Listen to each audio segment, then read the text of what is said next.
Hey guys, welcome back to a new video. I'm Stephanie West. I'm a licensed counselor here in the state of Michigan and owner and operator of In Progress Counseling. I just teased apart language with a client that I think is so helpful, and it's actually language that I've had to really practice in my own life over the last several months, as there's new patterns showing up in my story that look suspiciously close to old patterns, except it's totally brand new. If you've listened to my podcast at all, we've really developed this idea over episodes like 2, 14, 15, 16, and 17. You're welcome to check out Healing Through Pain if you're interested.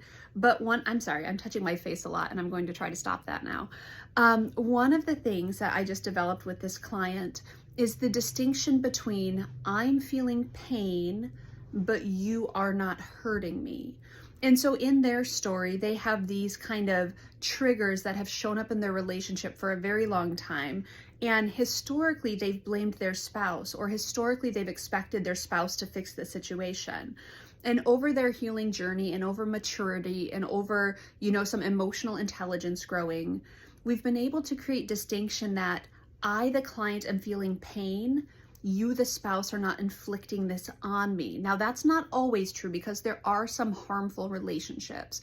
But in my particular context and in the context with this client, there's a trigger that affects us, and it's not about what's in front of us. It's about our history.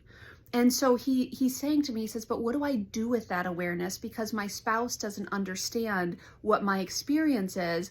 And historically, I've lashed out at them and I want to stop that. And so we created that language around, you're not hurting me. I'm feeling pain right now.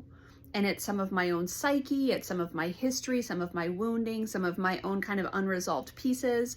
You, the spouse, are not making it worse. I am experiencing pain though. You, the spouse, are not harming me. You're not hurting me. I am experiencing pain. And it's such a precise way to orient ourselves around proper responsibility. Because if someone is not harming me or hurting me, they don't have a responsibility to me to stop that harm or stop that pain because they're not actually doing anything. Yet I'm experiencing it, right? We use the analogy of the sunburn. If I have a sunburn and someone hugs me, have they hurt me? No. Does it hurt me? Yes, right? So it's that same idea that we're developing a touch differently. And so then the question is, what if someone in our life is experiencing pain? What do we do with that? Well, number one, our job is to not make it worse, right? Our job is to not say like, well, just get over it or move past it, or how dare you take it out on me, or how dare you have emotions, or I'm uncomfortable, knock it off. Don't make it worse. But settle out that it's not your responsibility to make it better either, because you actually can't. You can't take away someone's history. You can't take away someone's pain points.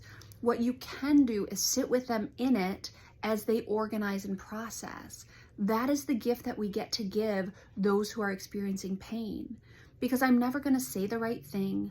I'm never going to take it away from you. I'm never going to be able to rewrite things. I can sit with you in it though. That's my gifting, but that's also the thing that we can equip one another with. That idea that I can't make it better. I'm going to commit to not making it worse. I'm going to be here with you in it. And that's actually what does make it more manageable, when it is a shared experience, a shared burden of holding emotion and moving forward together. That's the gift we get to give. But this is kind of a two-part invitation. Number one, delineate. I'm experiencing pain, but you're not hurting me. That is step one. That is a beautiful thing to communicate to people. And number two, don't make it worse, but you can't actually take away the pain. The only way to work it out really well consistently is to be with someone in it. Don't try to resolve it. Don't try to silver line it. Don't try to pretend it's not a thing. Just be with them in it. Because I will experience pain that's not other people's problem or fault. I will move through it more quickly if other people are allowing me to move through it at my own pace, in my own way, and just having patience and kindness in my direction. Those are the invitations today.